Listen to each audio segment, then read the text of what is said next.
Now, back to Marquee Media Studio and the HaneyBiz Project with your host, Mark Haney. All right. Welcome back to the HaneyBiz Project, brought to you courtesy of Comstocks Magazine and California Backyard. I'm Mark Haney, and today I'm joined by both Dan and Shawna Wells, the owner of Bases Loaded.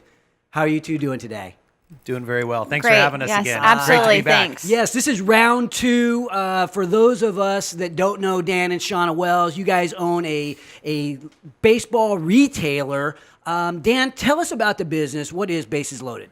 Sure. Bases Loaded was founded in 1997 as just a small little mom and pop shop. We sell baseball, softball, equipment, and apparel.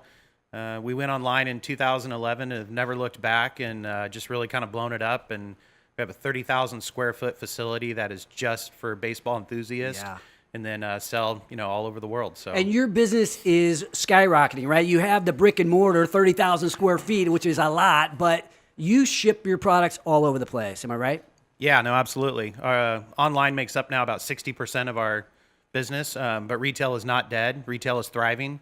So when you hear all the stories of bodies in the streets about retail's going away, it's not. Our retail and our brick and mortar has never been healthier and growing fast, and just kind of putting a good product out there for people with great employees that know how to help people and go through the right things, not trying to sell them stuff, but educate them. It's a good model. Shawna, what was the inspiration behind Bases Loaded? How did you end up acquiring this thing?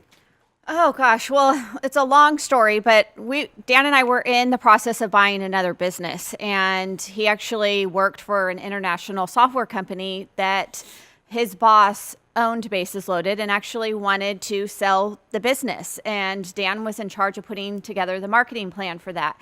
And after he kind of ran all the numbers and said, are you sure you really want to sell this? And he goes, no, I don't. This is my hobby. I love it. It's my passion, but my wife does not want to run it anymore.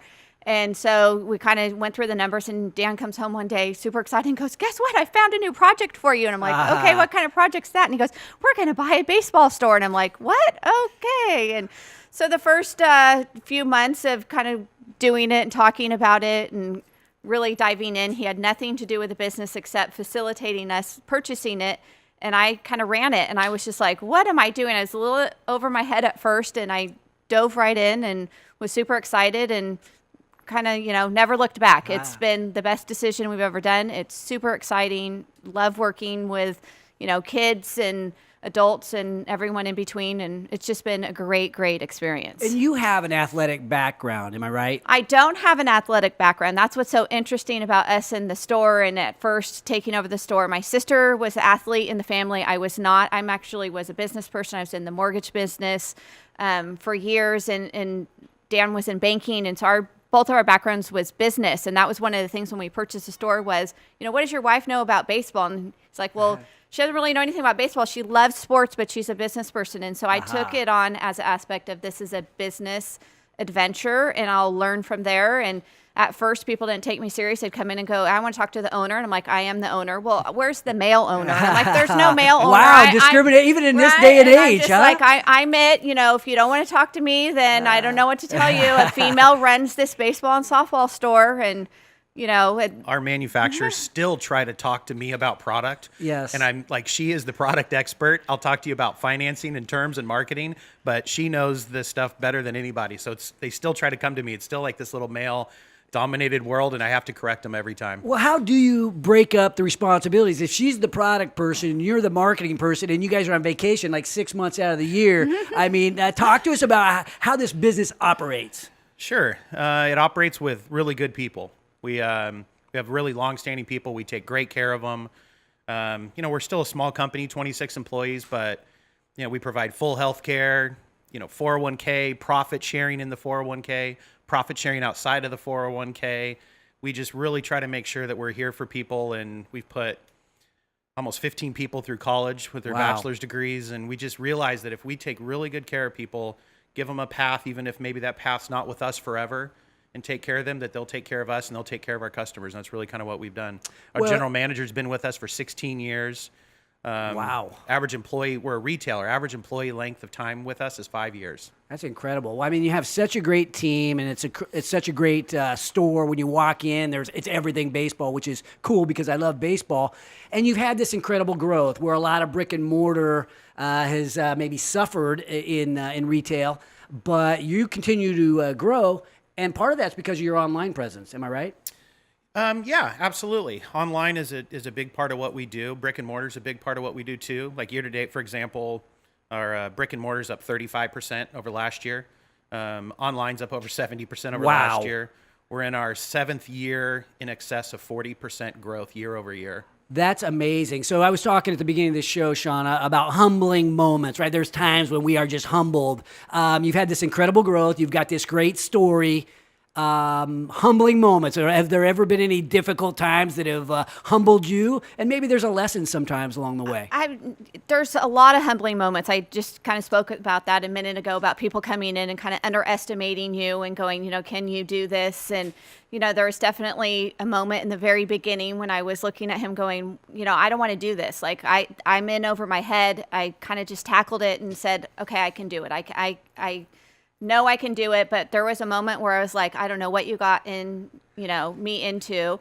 And I think one of the interesting moments is when he did retire from the software business. I let him kind of play and do his thing for a few years. And I wasn't too proud to say I needed help. Like I've taken it to the level that I can take it. I had it for 5-6 years on my own. Mm-hmm. And then I was, I joked and said, come play baseball with me. And he goes, what do I know about baseball? And I'm like, but you can help me. Like I'm at that moment was, if we want to take this to the next level, I need help. And so I wasn't, ashamed to ask for help and say, hey, I need some help. Let's take this to the next level. And that's kind of where we came together, is where you're saying I'm in charge of product and he's in charge of the business aspect, and both of our expertise kind of work together. And that's why we are where we are today, because, we work well together and we have different specialties. Yeah, husband and wife working together. Last time I was out at your shop, you were knocking down a wall that you had your offices adjoining, but there was a wall separating you. You tore down the wall so there could be more togetherness. How's that working out for you? Works out amazing. So you may not remember, but last month we celebrated 25 years of marriage. Yes. But I want to tell you my humbling moment. Oh, good. Sean and I dated in high school. We started dating. We were 14 years old. And when I turned 17, she dumped me. Ouch. Because I wanted to get married as soon as we got out of high school. And she said, I love you, but you're insane. We're not ready. So she dumped me. And we actually didn't see each other for 3 years. 3 years. The biggest humbling moment of my life. Wow. And luckily, I got it back. How did you get her back? I begged. Hey, whenever I absolutely all else fails, never be afraid to beg. Is that actually how it happened, It's Shawna? absolutely how it happened. It was not ready. I was just like, I don't want to get married out of high school. I don't want to have babies right away. And I knew she was the best thing that was ever going to be in my life, and there was no way I was going to let her get away. Wow. So, okay, thinking about bases loaded, right? You've had this incredible growth. You have children. You have this 25-year legacy that you're building. What is the future looking like personally and professionally? Maybe we'll start off with Shawna. I think personally, again, continue to do what we're doing to enjoy life. We really, really try to instill that motto of everything we do in life is how is it going to affect us personally and professionally. Our daughter just graduated high school. She's going to be 18 next week. Our son is going to be 20 in September. He's wanting to take over the business. He is going to college. He doesn't want to go to college, but we're making him go to college, and we're telling him, take these classes. If you want to do this, you have to have, some background. He's our marketing and social media manager.